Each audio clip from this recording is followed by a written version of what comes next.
You remember the Monopoly man wearing a monocle, right? And you remember the line is, "Luke, I am your father." The problem is, you're wrong. The monocle never existed.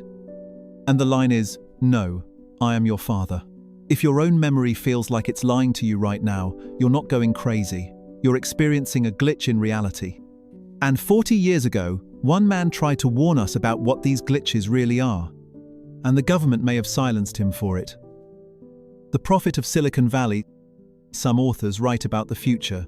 Philip K. Dick, an eccentric novelist from California, claimed he was writing from memory. A strange claim, easy to dismiss as the rambling of a creative mind living in a world of his own invention. In 1977, he delivered a speech in France, not to entertain, but to confess. He told the stunned audience that our reality was a forgery, a cosmic cover-up. The world they were living in was not the first, and it certainly would not be the last. But the disturbing evidence is that for years, this seemingly fringe author had been a person of intense interest to American intelligence. The Central Intelligence Agency opened his mail. The Federal Bureau of Investigation kept a detailed file on him. He spoke of a creeping paranoia that his home was under surveillance. A fear his friends worried was a sign of instability. That fear was validated in the most brutal way imaginable when he returned to his house one day to find it professionally ransacked. This wasn't a simple burglary. His safes had been blown open with explosives, and only his personal papers and manuscripts were taken. Valuables were left untouched. This intense surveillance culminated in the most chilling coincidence of all. Just weeks before the 1982 premiere of Blade Runner, the cinematic masterpiece that would finally elevate him from a respected sci-fi author to a global icon, his life came to an abrupt and unexpected conclusion. He would never see his vision of the future realized. It all seems too perfect, too literary. So it leaves us with an uncomfortable question. If his ideas were just fiction, why did the most powerful agencies on Earth treat him like a national threat whose thoughts had to be stolen and catalogued? The Sideways Universe. The idea of sideways time sounds like something straight out of one of his novels. We think of time as a straight line, a river flowing from a fixed past toward an unknown future. But Dick proposed a second, hidden axis where change occurs laterally, where entire worlds are swapped out while we're looking the other way. He called it orthogonal time. It's a confusing concept that seems to defy logic, a process not of evolution, but of silent, surgical replacement. But he provided a disturbingly clear metaphor to make the impossible feel real. Imagine a wealthy man who owns a magnificent painting. Every night, while he sleeps, his servants sneak in and make tiny alterations, removing a tree, adding a child, changing the color of the sky. When the owner enters his study each morning, he feels a profound sense of unease. He knows it's his painting, yet it feels alien. His memory screams that the sky was blue, that there was never a child there before. He begins to question his own sanity, wondering if he is losing his mind. His servants assure him nothing has changed, that the painting has always been this way. He is staring at the world as it is, and the ghostly after-image of the world as it was, trapped in a state of psychological torment. This, Dick argued, is our reality, a manuscript perpetually being edited, where a single variable is reprogrammed in the past and a new timeline branches off, becoming the real one. It's a clever story, a powerful analogy for gaslighting and paranoia. But what if it's more than that?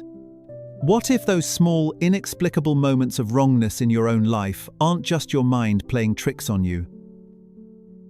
The author's amnesia. Here's where the story gets even stranger. Dick claimed his entire life's work, 27 years of writing about counterfeit worlds, amnesiacs, and fragile realities, wasn't fiction at all. It was memory. An absurd claim for any author, suggesting his own creativity was just a byproduct of a cosmic echo, a signal from a life he'd already lived in a world that had been erased. But the evidence is unnervingly specific. The key was his novel, Flow My Tears, The Policeman Saeed, a story about a celebrity who awakens in a world where he is a complete unknown, his identity surgically removed from reality. The book was a critical success, even winning the prestigious John W. Campbell Memorial Award in 1975. After a 2-year delay, it was finally published in February of 1974. In that exact same month, Dick claimed his own blocked memories of a prior, overwritten reality came flooding back. The synchronicity is chilling.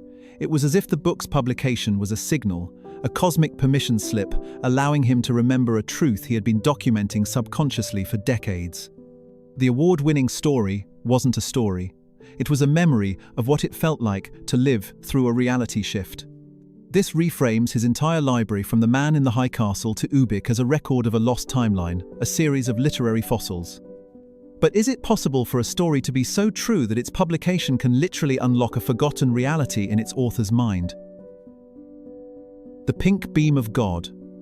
The moment Philip K. Dick's story goes off the rails for many is when he talks about a beam of pink light from a necklace. It sounds like a delusion, the product of anesthetic after a dental procedure and an overactive imagination. He was at home when a delivery girl arrived. As she stood in the doorway, the California sun struck a fish symbol on her necklace, shooting a beam of incandescent pink light directly into his mind. It's the kind of detail that makes you want to dismiss everything he said, until you learn what that delusion told him. The beam, he claimed, was not a flash of light, but a dense, structured transmission of information. He called the experience anamnesis, a loss of forgetting. In that instant, he was flooded with data, complex philosophy, the ability to understand Koine Greek, and intricate theological arguments. Buried in that torrent of cosmic data was one terrifyingly specific fact. His infant son, who appeared perfectly healthy, had a hidden, dangerous medical condition. Acting on this, he and his wife rushed the child to doctors. Bewildered, they ran tests. They confirmed the beam's diagnosis down to the last detail. An immediate procedure saved the boy's life. So what was it? Not a hallucination. It was actionable, life-saving intelligence embedded within a massive data stream from an unknown source. What kind of system can see into our world with that level of clarity? The Man Who Lived Twice. After the pink beam, Dick's experiences escalated from a momentary flash to a full-blown psychic bleed-through. He claimed to be living two lives at once, one in 1970s California, the other as a Christian named Thomas in ancient Rome.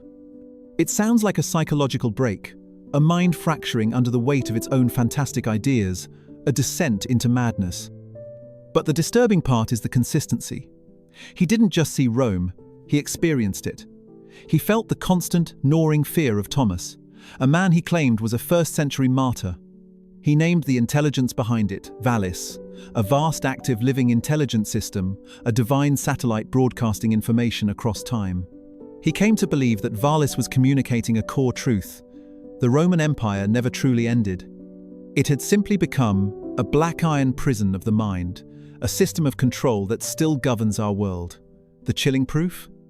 The core themes of the Valis transmission, Gnostic ideas, hidden masters, and rebellion against a shadowy empire, were already present in his books for decades. He was writing the channel's content long before he knew the channel existed.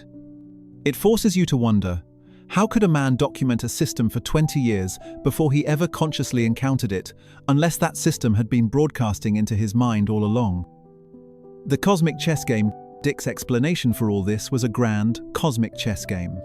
A simple, almost childish metaphor for the complexities of good and evil, one that seems too neat for a chaotic universe where bad things happen for no reason. But the power of the metaphor is in its disturbing logic. On the board, a dark, chaotic force, what he called the Empire, appears to be winning, capturing pieces, and creating disorder. But the programmer, or God, isn't reacting. It has already anticipated every move. Every apparent loss is a calculated sacrifice in a pre-written victory. The dark force is blind because it is a form of artificial, mimic intelligence, unable to comprehend true creativity or see the whole board. It sees its small wins, unaware it's being led down a predetermined path. The programmer sees every possibility from outside of time, making its victory a mathematical certainty. The game has already been won. If reality is a pre-written game, then your own struggles and triumphs might not be what they seem. Are you making your own moves, or are you just a piece being positioned for a victory you can't even see? Echoes of erased timelines. The proof of this cosmic game, Dick said, was in the mundane. A light switch in the wrong place. A car vent that isn't there. It's easy to dismiss this as forgetfulness, your brain simply making a mistake, a momentary confusion in a complex world. We are told these are simple lapses in memory. But the evidence becomes more unsettling when you frame it differently. These aren't errors, they're muscle memories of a ghost world. Habits learned in a timeline that has been overwritten but still lingers in your neurology. Think of a song lyric that millions of people sing incorrectly, yet they all sing the same incorrect lyric. This culminates in the most powerful example, déjà vu. We're told it's a brain glitch. But Dick insisted it was literal proof. You feel like you're reliving a moment because you are. A variable was changed in the past, a new timeline branched off, and you were sent back to live out the new version. The next time you experience déjà vu, stop and ask yourself, is this a trick of my mind, or is it a scar in time, a memory of a path I've already walked? The Mandela effect. The idea that millions of people could share the same false memory sounds like a textbook case of mass delusion. It points to a simple psychological quirk of our unreliable minds, a flaw in human cognition. But the evidence is the namesake of the phenomenon itself, Nelson Mandela. Millions share a clear, detailed memory of him passing away in prison in the 1980s. They remember the news reports, the funeral. Yet in this timeline, he was released and lived until 2013.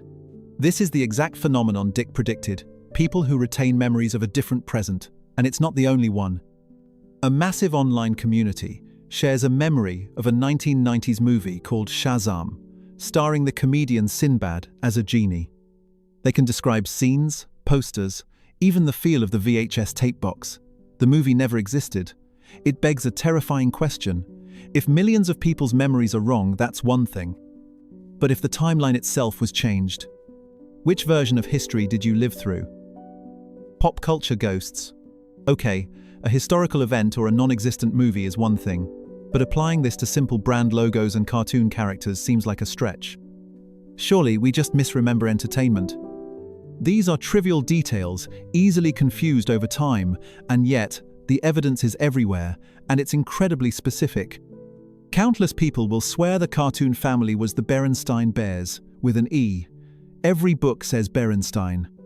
Millions picture the Monopoly man with a monocle he never had. Millions more remember the beloved children's book monkey, Curious George, having a tail. He does not, and never has. These aren't just memories, they're cultural touchstones, etched into our minds since childhood.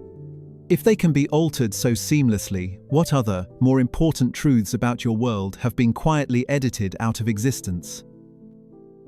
The universe that upgrades itself. After all this paranoia and talk of glitches, Philip K. Dick's final conclusion is almost disappointingly optimistic. The universe is simply upgrading itself. It feels like a tidy, convenient bow on a very messy and frightening set of ideas, a comforting thought to soften a terrifying reality. But the evidence he presents is a radical reimagining of existence. With each lateral shift, the programmer refines reality, selecting a timeline with more order, beauty, or freedom. The old, flawed universe isn't deleted. It's broken down into raw material to build the new one. What we see as chaos is not decay, it is construction. This is the benevolent purpose behind every unsettling glitch, every moment of déjà vu, every scar from a world that no longer is. From the government surveillance to the cosmic chess game, it all serves a single, grand purpose: improvement. So we are living in a universe that is constantly being refined, upgraded to a better version of itself. But this optimistic thought leaves us with one final, terrifying question. When the programmer hits update and ships the next version of reality, what parts of your life, what memories, what people will be left behind in the old code? If this video made you question the world around you, hit the like button. And if you want to keep exploring the glitches in our reality, make sure you subscribe and turn on notifications so you don't miss what we uncover next.